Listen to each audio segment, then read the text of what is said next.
Oh, wait, sorry. I should count it off. Take it away. Right. Yeah. Okay.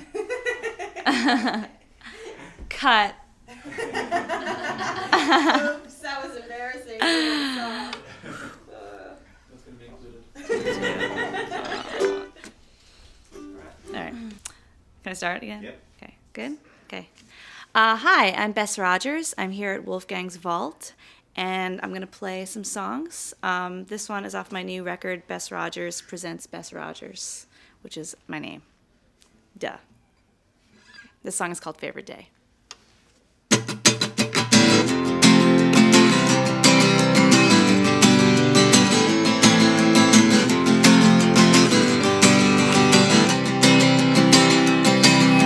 Remember that day in 2008 when you said you loved me and you kissed me on the mouth and told me all about the bike accident from your childhood. I remember, oh, I remember the clarity I know never fades. I remember, oh, I remember, 'cause that was my favorite day. I went to my show, you didn't even know that I was in a punk band, and all of my friends, they took you by the hand and they threatened your life. I remember, oh, I remember every single note that I played. I remember, oh, I remember, 'cause that was my favorite day.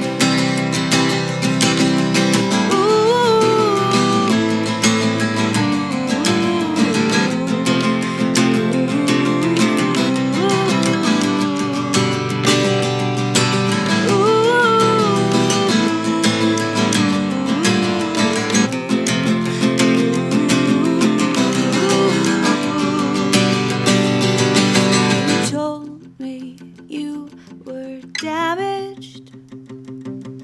I said I'd be your bandage. I remember, oh, I remember the clarity I know will never fade. I remember, oh, I remember, 'cause that was my favorite day. 'Cause that was my favorite day.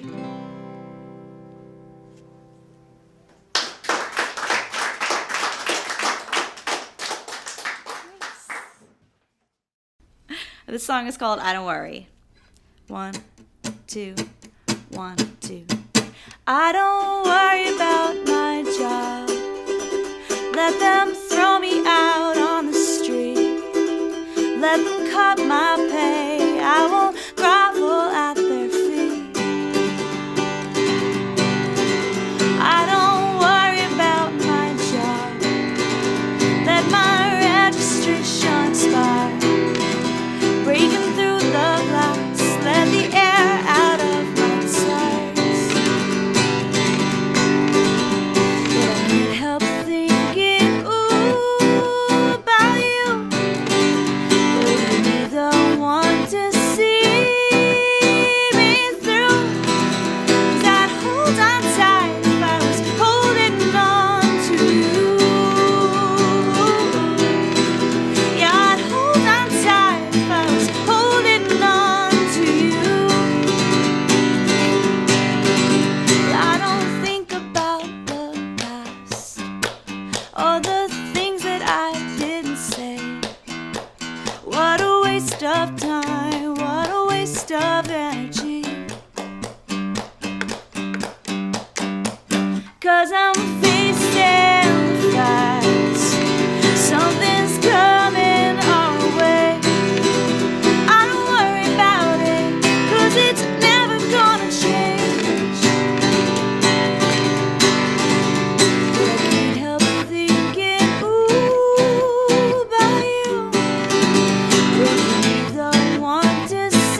song is called Come Home.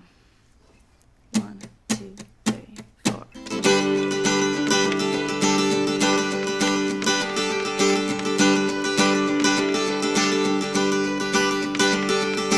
I don't have the words, they even exist. I don't have a clue how to fix this. The only thing I know is you're the one I need. So I can figure out why you gotta leave.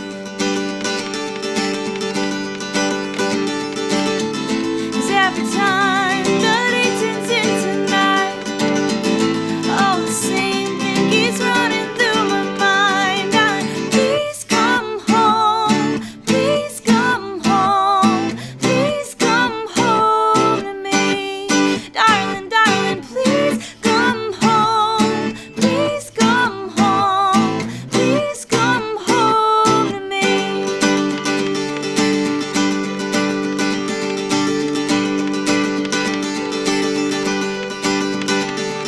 Say you're alright, then you turn your back. Well, darling, can the truth be that bad? Maybe this is not a perfect life, but it never will be without a good fight.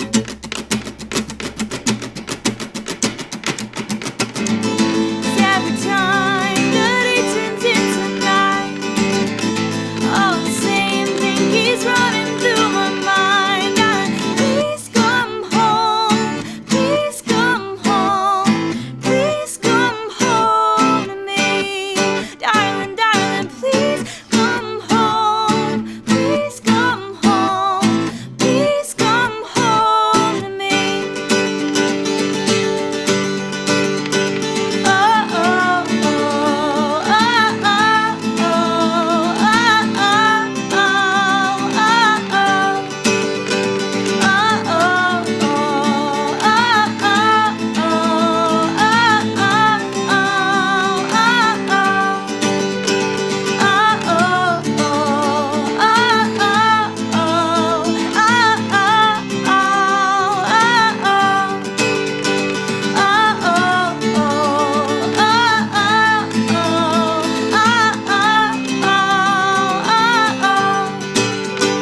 Darling, please come home, please come home, please come home to me.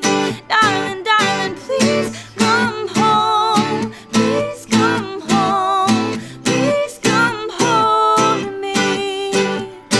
Oh, please come home, please come home, please come home to me. Darling, darling, please come home, please come home, please come home to me.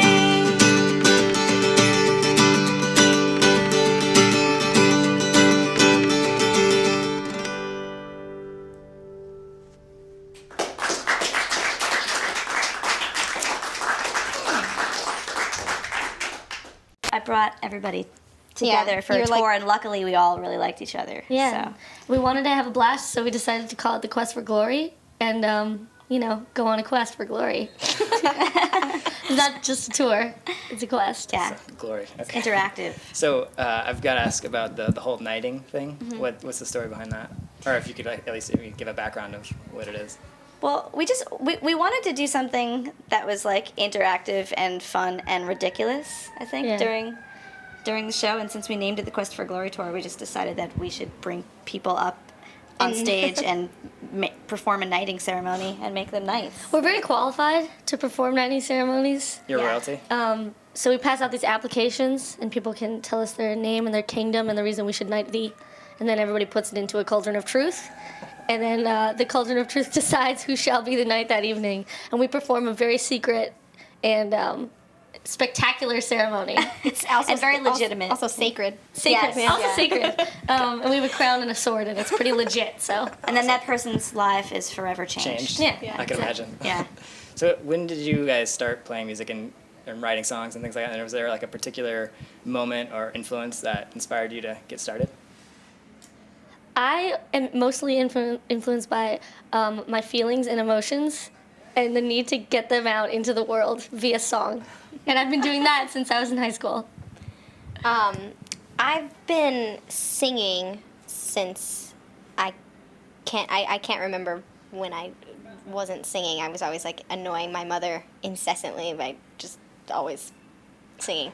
But I started playing, writing and playing songs when I was a teenager, and it just kind of felt like a natural thing, and it just happened. So, Cool. yeah. My story is similar, both of yours. Emotions and Emotions all that and Feelings. just always doing it. I started playing, my mother played the harpsichord, and I started playing that when I was like 5 or 6, and then I cycled through sort of a variety first of instruments. That's pretty badass. My first instrument was the harpsichord. Oh, wow. No big deal. No big deal. So, but then I started playing guitar and writing songs when I was like 13. What's so funny? It's just ridiculous. Harpsichord, That's your it's a first funny word. instrument. I love it. It's the truth. So I've noticed a kind of a tie between the three of you is your lyrical content kind of revolves around relationships and kind of finding yourself and that kind of thing. How much of it is pulled from autobiographical? How much of it is like more narrative observations? Mine is sort of a combination of both. Some just varies from song to song. I think sometimes I pull from other situations that aren't always mine, but always sort of relate a big part of that to myself, and I feel like if I couldn't relate to a situation, I wouldn't really be able to write a song about it. Well, so I concur, but I've also written stuff that has nothing to do with me, which can be fun. But like for my most recent record, I feel like pretty much all of the songs they're just all about me, So So far, all of the music I've ever written is 100% autobiographical, which is either really awesome or really depressing. So. Well, you gotta get the emotions out. Exactly. I feel like I've been sounding like all my music is just like me crying. It's not. Well, I've also noticed that you guys are big on the social media to kind of promote yourselves and your music, and at Crowdity we're kind of big fans of what Bandcamp does, and you guys all have stuff on your own Bandcamp page and stuff like that. So I was just kind of curious of how you see sites like Bandcamp, what they mean for the future of the music industry, both as artists and as on the business end of things, and how you've seen it benefit your career as a musician. Allison. I'll take this one. I love the internet. I love websites like Bandcamp because I feel like it's the future of the music industry. You no longer need a record label to release something that people are going to love and listen to all over the world. Because like in the past, you needed somebody to pay for you to get your music out there. But if you have an awesome record and you're savvy when it comes to the internet, you can throw something online for free, and next thing you know, it's everybody's favorite thing across the whole internet. So websites like Bandcamp allow people to do that. Like I said, without a label, you put it up there yourself, and if you want to charge, you can make all the money yourself. You can collect those valuable email addresses, which are linked to people who will hopefully come see you play in the future, and it's all by yourself from your own laptop. Awesome. Do you have Agreed. anything to add? That was So- pretty well done. Yeah, I agree. agreed. Concur. You're welcome. Well, I've also kind of seen that you guys are kind of, when it comes to playing gigs, you're the type that just are all about getting as much as you can, playing anywhere, anytime, from coffee shops to open mics to house party that you're going to play tonight. Yeah. What can you remember back to what your first gig was like and what you've learned along the way up until this Quest for Glory tour? My first gig was horrific. Really? I was going to say horrible, but then I changed to horrific in the middle of that, so it sounded weird. Good decision. That's a better word, I feel like. It was because I wasn't horrible was not enough to describe. No, I feel like I started out playing like a lot of open mics, coffee shops, and stuff like that. And this particular gig, I showed up and there was no amplification at all. They just didn't. They didn't have any microphones or like a PA system, and it was my first ever gig playing in front of people ever. And it was a really loud coffee shop, so it was so sad. I just sat in the corner with no microphone and played to nobody while they talked over me. That's sad. And I feel like I feel like you have to sort of have those experiences and pay your dues to be able to appreciate when things are better and not take that for granted. And When you find the glory. when you find the glory, Yeah, you it's all that really much better, you really you know? know how glorious it actually is. Do you guys have any horrific I mean, stories about your first gig? I don't know, like, I don't know, like, what my first actual gig was, because I too played like lots of open mics. Like every week I would go to this place, and it was like a really cool open mic, and I met a lot of people, and that's how I kind of got comfortable playing on a stage or a stage. Stage. It's just being fancy. So, but yeah, I mean, and then I don't know, and then that kind of led to gigs, which some of them were subsequently horrible, and then some of them were good. But yeah, that's all I have to say. Yeah, same here. I mean, I mostly just played a lot of open mics and was nervous every time, and eventually got over that. I think also playing open mics helped me learn to talk to the audience, because nobody else did that sort of thing. They would just get up there and like play their 2 songs and then get off the stage. It was really boring. So I knew that like in that span of 3 songs, I needed to like make people love me. So I would try and be funny and like talk about the songs and make them more memorable than just a girl with an acoustic guitar.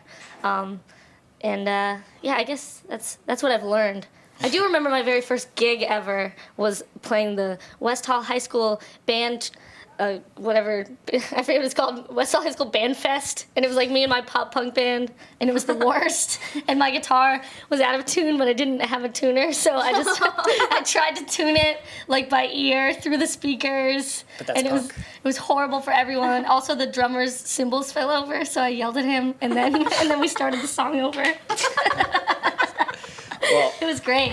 well, thanks for stopping by. You guys what's the latest project you guys are working on that you want to kind of maybe shout out to? I just finished an EP, so I'm sort of like looking to the future now. This winter, like starting to record a new record. Will that go up on your Bandcamp page? It will Awesome. when it happens. My record just came out on November 2nd, and it's called Masquerade. So that's what I'm doing. It's really good. Thanks. You're welcome. Allison? I'm coming up on the 1-year anniversary of my most recent record. It's still relevant. It's still pretty good. So I'm still playing those songs. But I'm also recording a new EP in February, I believe, and taking some time off this winter to write some more songs about my new emotions. Great. Well, thanks for stopping by, and good luck with the quest for glory. And Thank hopefully you. we'll be seeing more of you in the future. Thank you so much for having us. Yeah, absolutely. Thanks for watching, guys.